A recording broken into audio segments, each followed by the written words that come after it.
श्रीहरि संक्षिप्त महाभारत प्रथम खंड। आदि पर्व, सभा पर्व, वन पर्व, विराट पर्व, उद्योग पर्व, भीष्म पर्व और द्रोण पर्व। महाभारत का सरल सचित्र हिंदी अनुवाद। संपादक तथा संशोधक जयदयाल गोयनका, गीता प्रेस, गोरखपुर से साभार। श्री गणेशाय नमः। संक्षिप्त महाभारत आदि पर्व। ग्रंथ का उपक्रम। नारायणं नमस्कृत्य नरं चैव नरोत्तमं देवीं सरस्वतीं व्यासं ततो जयमुदीरयेत्। हिंदी अनुवाद। अंतर्यामी नारायण स्वरूप भगवान श्री कृष्ण, उनके सखा नररत्न अर्जुन, उनकी लीला प्रकट करने वाली भगवती सरस्वती और उनके वक्ता भगवान व्यास को नमस्कार करके आसुरी संपत्तियों का नाश करके अंतःकरण पर विजय प्राप्त कराने वाले महाभारत ग्रंथ का पाठ करना चाहिए। ओम नमो भगवते वासुदेवाय। ओम नमः पितामहाय। ओम नमः प्रजापतिभ्यः। ओम नमः श्री कृष्ण द्वैपायनाय। ओम नमः सर्वविघ्न विनायकेभ्यः। वासुदेव भगवान कृष्ण को नमस्कार हो। पितामह को नमस्कार हो। प्रजापति को नमस्कार हो। श्री कृष्ण द्वैपायन अर्थात वेदव्यास को नमस्कार हो। सर्व विघ्नों के नाशक विनायक गणेश को नमस्कार हो। लोमहर्षण के पुत्र उग्रश्रवा सूत वंश के श्रेष्ठ पौराणिक थे। एक बार जब नैमिषारण्य क्षेत्र में कुलपति शौनक 12 वर्ष का सत्संग सत्र कर रहे थे, तब उग्रश्रवा बड़ी विनय के साथ सुख से बैठे हुए व्रतनिष्ठ ब्रह्मर्षियों के पास आए। जब नैमिषारण्यवासी तपस्वी ऋषियों ने देखा कि उग्रश्रवा हमारे आश्रम में आ गए हैं, तब उनसे चित्र विचित्र कथा सुनने के लिए उन लोगों ने उन्हें घेर लिया। उग्रश्रवा ने हाथ जोड़कर सबको प्रणाम किया और सत्कार पाकर उनकी तपस्या के संबंध में कुशल प्रश्न किए। सब ऋषि मुनि अपने अपने आसन पर विराजमान हो गए और उनके आज्ञा अनुसार वे भी अपने आसन पर बैठ गए। जब वे सुखपूर्वक बैठकर विश्राम कर चुके, तब किसी ऋषि ने कथा का प्रसंग प्रस्तुत करने के लिए उनसे यह प्रश्न किया, सूतनंदन, आप कहाँ से आ रहे हैं? आपने अब तक का समय कहाँ व्यतीत किया है?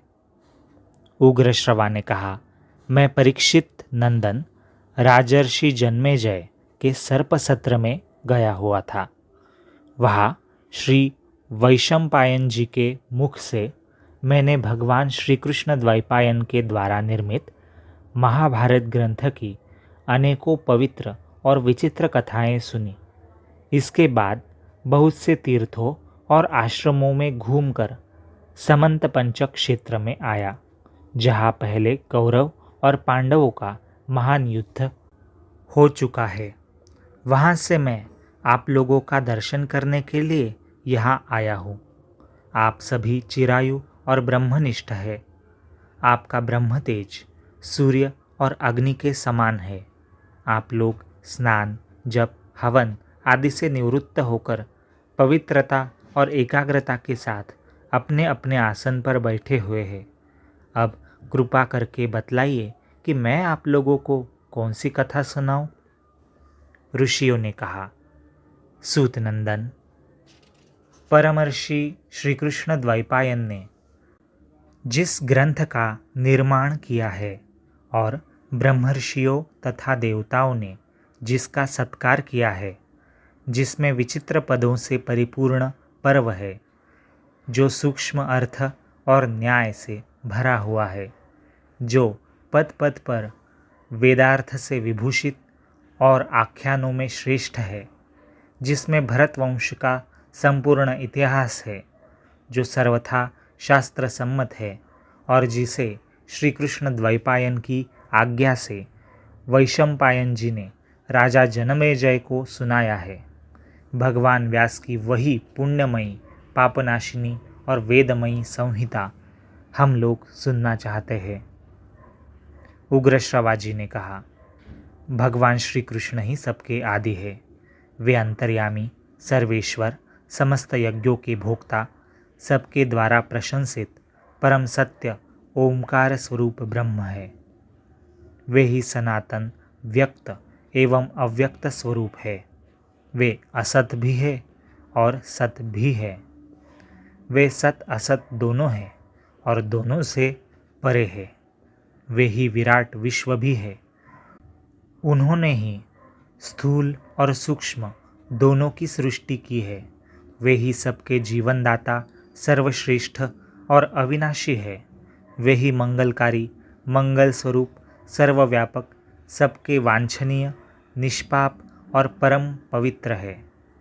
उन्हीं चराचर गुरु नयन मनोहारी ऋषिकेश को नमस्कार करके सर्वलोक पूजित अद्भुत कर्मा भगवान व्यास की पवित्र रचना महाभारत का वर्णन करता हूँ।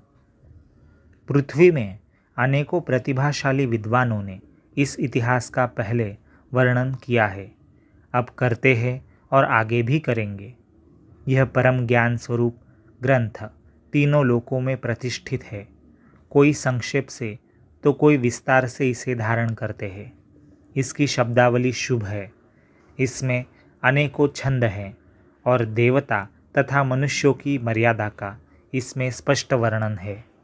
जिस समय यह जगत ज्ञान और प्रकाश से शून्य तथा अंधकार से परिपूर्ण था, उस समय एक बहुत बड़ा अंडा उत्पन्न हुआ और वही समस्त प्रजा की उत्पत्ति का कारण बना।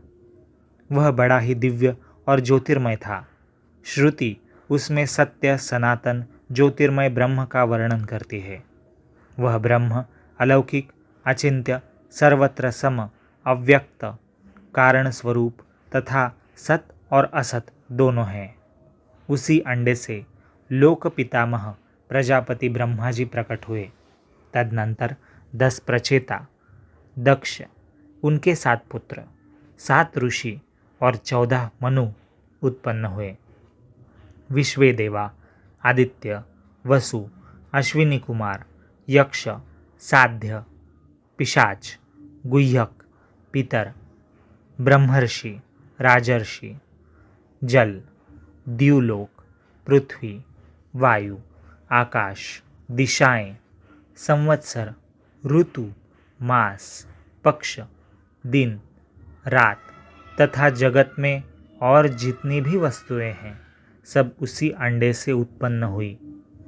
यह संपूर्ण चराचर जगत प्रलय के समय जिससे उत्पन्न होता है, उसी परमात्मा में लीन हो जाता है। ठीक वैसे ही जैसे ऋतु आने पर उसके अनेकों लक्षण प्रकट हो जाते और बदलने पर लुप्त हो जाते हैं, इस प्रकार यह कालचक्र जिससे सभी पदार्थों की सृष्टि और संहार होता है, अनादि और अनंत रूप से सर्वदा चलता रहता है। संक्षेप में देवताओं की संख्या 33,3333 अर्थात 36,333 है। विवस्वान के 12 पुत्र है। दिवह पुत्र बृहद्भानु, चक्षु, आत्मा, विभावसु, सविता, रुचिक, अर्क, भानु, आशावह, रवि और मनु। मनु के 2 पुत्र हुए, देवभ्राट और सुभ्राट। सुभ्राट के 3 पुत्र हुए, दशज्योति, शतज्योति और सहस्त्रज्योति। ये तीनों ही प्रजावान और विद्वान थे। दशज्योति के 10,000, शतज्योति के 1,00,000 और सहस्त्र ज्योति के 10,00,000 पुत्र उत्पन्न हुए। इन्हीं से कुरु, यदु, भरत, ययाति और इक्ष्वाकु आदि राजर्षियों के वंश चले। बहुत से वंशों और प्राणियों की सृष्टि की यही परंपरा है। भगवान व्यास समस्त लोक, भूत भविष्यत वर्तमान के रहस्य, कर्म, उपासना, ज्ञान रूप वेद, अभ्यास युक्त योग, धर्म, अर्थ और काम, सारे शास्त्र तथा लोक व्यवहार को पूर्ण रूप से जानते हैं। उन्होंने इस ग्रंथ में व्याख्या के साथ संपूर्ण इतिहास और सारी श्रुतियों का तात्पर्य कह दिया है। भगवान व्यास ने इस महान ज्ञान का कहीं विस्तार से और कहीं संक्षेप से वर्णन किया है, क्योंकि विद्वान लोग ज्ञान को भिन्न भिन्न प्रकार से प्रकाशित करते हैं। उन्होंने तपस्या और ब्रह्मचर्य की शक्ति से वेदों का विभाजन करके इस ग्रंथ का निर्माण किया और सोचा कि इसे शिष्यों को किस प्रकार पढ़ाऊं। भगवान व्यास का यह विचार जानकर स्वयं ब्रह्मा जी उनकी प्रसन्नता और लोकहित के लिए उनके पास आए। भगवान वेद व्यास उन्हें देखकर बहुत ही विस्मित हुए और मुनियों के साथ उठकर उन्हें हाथ जोड़कर प्रणाम किया तथा आसन पर बैठाया। स्वागत सत्कार के बाद ब्रह्मा जी की आज्ञा से वे भी उनके पास ही बैठ गए। तब व्यास जी ने बड़ी प्रसन्नता से मुस्कराते हुए कहा, भगवन, मैंने एक श्रेष्ठ काव्य की रचना की है। इसमें वैदिक और लौकिक सभी विषय है। इसमें वेदांग सहित उपनिषद, वेदों का क्रिया विस्तार, इतिहास, पुराण, भूत, भविष्यत और वर्तमान के वृत्तांत, बुढ़ापा, मृत्यु, भय, व्याधि आदि के भाव अभाव का निर्णय, आश्रम और वर्णों का धर्म, पुराणों का सार, तपस्या, ब्रह्मचर्य, पृथ्वी, चंद्र, सूर्य, ग्रह, नक्षत्र, तारा और युगों का वर्णन, उनका परिमाण, ऋग्वेद, यजुर्वेद, सामवेद, अथर्वण, अध्यात्म, न्याय, शिक्षा, चिकित्सा, दान, पाशुपत धर्म, देवता और मनुष्यों की उत्पत्ति, पवित्र तीर्थ, पवित्र देश, नदी, पर्वत, वन, समुद्र, पूर्वकल्प, दिव्य नगर, युद्ध कौशल, विविध भाषा, विविध जाति, लोक व्यवहार और सब में व्याप्त परमात्मा का भी वर्णन किया है। परंतु पृथ्वी में इसको लिख लेने वाला कोई नहीं मिलता। यही चिंता का विषय है। ब्रह्मा जी ने कहा, महर्षि, आप तत्वज्ञान संपन्न हैं, इसलिए मैं तपस्वी और श्रेष्ठ मुनियों से भी आपको श्रेष्ठ समझता हूँ। आप जन्म से ही अपनी वाणी के द्वारा सत्य और वेदार्थ का कथन करते हैं, इसलिए आपका अपने ग्रंथ को काव्य कहना सत्य होगा। उसकी प्रसिद्धि काव्य के नाम से ही होगी। आपके काव्य से श्रेष्ठ काव्य का निर्माण जगत में कोई नहीं कर सकेगा। आप अपना ग्रंथ लिखने के लिए गणेश जी का स्मरण कीजिए। यह कहकर ब्रह्मा जी तो अपने लोक को चले गए और व्यास जी ने गणेश जी का स्मरण किया। स्मरण करते ही भक्त वांछा कल्पतरु गणेश जी उपस्थित हुए। व्यास जी ने पूजा करके उन्हें बैठाया और प्रार्थना की, भगवान, मैंने मन ही मन महाभारत की रचना की है। मैं बोलता हूँ, आप उसे लिखते जाइए। गणेश जी ने कहा, यदि मेरी कलम एक क्षण के लिए भी न रुके तो मैं लिखने का काम कर सकता हूँ। व्यास जी ने कहा, ठीक है, किंतु आप बिना समझे न लिखिएगा। गणेश जी ने तथास्तु कहकर लिखना स्वीकार कर लिया। भगवान व्यास ने कौतूहलवश कुछ ऐसे श्लोक बना दिए जो इस ग्रंथ की गांठ है। इनके संबंध में उन्होंने प्रतिज्ञापूर्वक कहा है कि 8800 श्लोकों का अर्थ मैं जानता हूँ, शुकदेव जानते हैं, संजय जानते हैं या नहीं, इसका कुछ निश्चय नहीं है।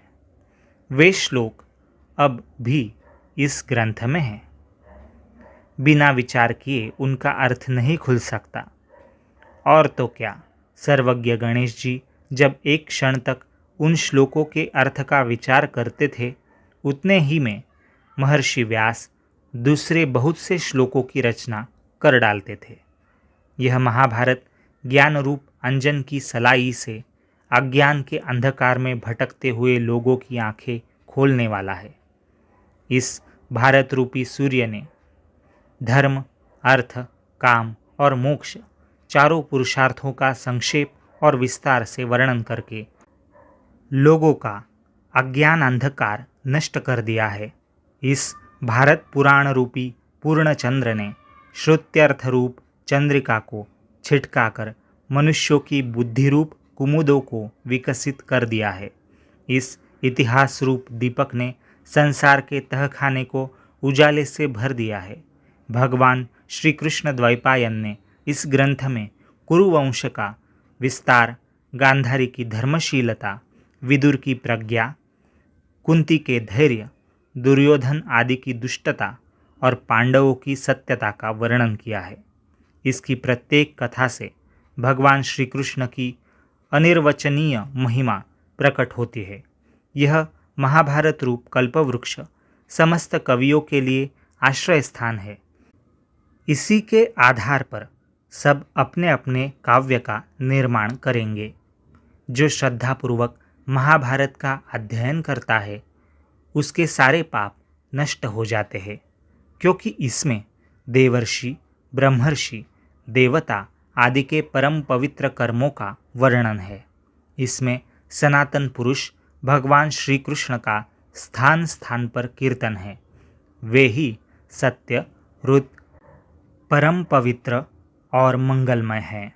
वे अविनाशी, अविचल, अखंड ज्ञान स्वरूप पर ब्रह्म हैं। बुद्धिमान लोग उन्हीं की लीलाओं का गायन करते हैं। वे सत और असत दोनों हैं। जगत की सारी चेष्टा उन्हीं की शक्ति से होती है। जो कुछ पांचभौतिक, आध्यात्मिक अथवा प्रकृति का मूलभूत निर्विशेष ब्रह्म स्वरूप है, वह सब उन्हीं का स्वरूप है। सन्यासी ध्यान के द्वारा उन्हीं का चिंतन करके मुक्त होते हैं और दर्पण में प्रतिबिंब के समान संपूर्ण प्रपंच को उन्हीं में स्थित देखते हैं। यह ग्रंथ उनके चरित्र से पूर्ण है, इसलिए इसका पाठ करने वाला पापों से छूट जाता है। इस महाभारत ग्रंथ का शरीर है सत्य और अमृत। इतिहासों में यही सर्वश्रेष्ठ है। इतिहास और पुराणों के द्वारा ही वेदार्थ का निश्चय करना चाहिए। वेद अल्पज्ञ से भयभीत रहते हैं कि कहीं यह हमारा सत्यानाश न कर डाले। देवताओं ने महाभारत को तराजू पर वेदों के साथ रखकर तोला है। उस समय चारों वेदों से इसकी महत्ता अधिक सिद्ध हुई है। महत्ता और भगवत्ता के कारण ही इसे महाभारत कहते हैं। तपस्या, अध्ययन, वैदिक कर्मानुष्ठान, शीलोंच्छ वृत्ति आदि सभी चित्त शुद्धि के हेतु है, जब वे भाव शुद्धि के साथ किए जाए। इस ग्रंथ रत्न में भाव शुद्धि पर विशेष जोर है। इसलिए महाभारत ग्रंथ का अध्ययन करते समय भी भाव शुद्ध रखना चाहिए। इति शुभम। इति संक्षिप्त महाभारत के आदि पर्व में प्रथम अध्याय ग्रंथ का उपक्रम संपूर्ण हुआ। अगले भाग में अगला अध्याय आदि पर्व का देखेंगे। जन्मेजय के भाइयों को शाप और गुरु सेवा की महिमा, इस विषय पर। जुड़े रहिए, देखते, पढ़ते और सुनते रहिए, जीते रहिए, समझते रहिए अपना इतिहास। भारत का इतिहास, अपने पूर्वजों का इतिहास महाभारत के रूप में। महाभारत आदि पर्व भाग 1 संपूर्ण।